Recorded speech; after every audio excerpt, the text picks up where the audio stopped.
പ്രകാശമേ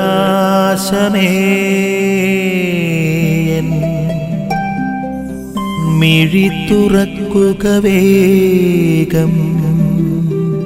മനുഷ്യൻ ചെയ്യുന്ന എല്ലാ തെറ്റുകളും ക്ഷമിക്കപ്പെടും. എന്നാൽ പരിശുദ്ധാരൂപിക്കെതിരായിട്ടുള്ള തിന്മകൾ ഒരിക്കലും ക്ഷമിക്കപ്പെടുകയില്ല എന്ന് ഇന്നത്തെ സുവിശേഷത്തില് യേശു നമുക്ക് മുന്നിൽ വരച്ചു കാണിക്കുന്നുണ്ട്.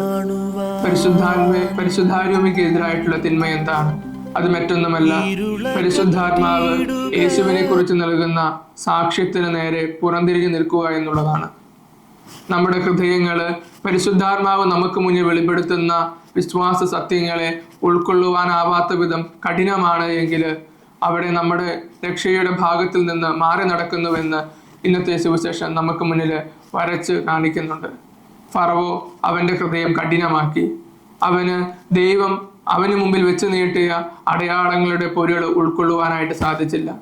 നമ്മുടെ ഹൃദയം കാഠിന്യമുള്ളതാണ് എങ്കിൽ അത് മയപ്പെടുത്തുക. അപ്രകാരം മൃദുലമായ ഹൃദയങ്ങളിലാണ് വചനം വന്ന് വസിക്കുക. പരിശുദ്ധാത്മാവിന്റെ വെളിപ്പെടുത്തലുകൾ ഉൾക്കൊള്ളുന്ന വിധത്തിലോട്ട് ക്രമീകൃതമാവുക എന്ന് നമുക്ക് മനസ്സിലാക്കാം. ആമേൻ.